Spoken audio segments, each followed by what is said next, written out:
ในระยะผ่านมาคณะพักคณะนำกระทรวงการเงินได้มีความพยายามในการแก้ไขปัญหาต่างๆเพื่อให้ระบบการจัดเก็บรายรับเข้างบประมาณแห่งรัฐให้สามารถรวมศูนย์ผ่านบัญชีคลังเงินแห่งชาติเพื่อก้าวเข้าสู่ระบบคุ้มครองการเงินแห่งรัฐที่มีความเข้มแข็งโปร่งใสทันสมัยและยุติธรรมเพื่อแก้ไขปัญหาต่างๆให้มีความคงตัวขึ้นกระทรวงการเงินได้สมทบกับหลายภาคส่วนในการออกแบบพัฒนาระบบชำระภาษีอากรค่าธรรมเนียมและค่าบริการแบบรวมศูนย์ชำระพันธะต่างๆให้รัฐผ่านธนาคารธุรกิจรวมศูนย์คลังเงินอยู่ธนาคารแห่งสปป.ลาวเป็นต้นแมนระบบฟิลลิ่ง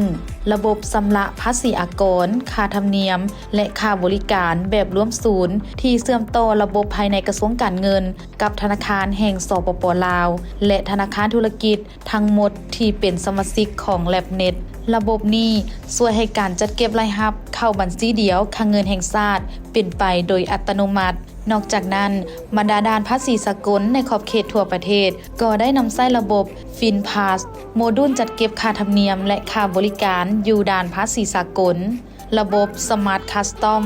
ระบบแจ้งภาษีเป็นรายละเอียดแบบอิเล็กทรอนิกส์ผ่านประตูเดียวแห่งชาติ NSWA Pass การพัฒนาระบบดังกล่าวเป็นก้าวสำคัญในการยกระดับการคุ้มครองการเงินแห่งชาติให้ก้าวเข้าสู่ยุคดิจิตอล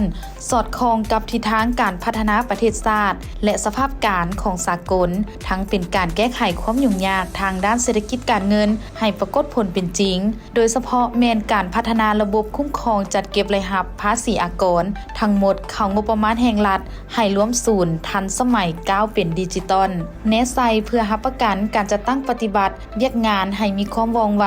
กระทัดรัดมีความโปร่งใสการสรุปรายงานมีความสะดวกและทันสภาพการ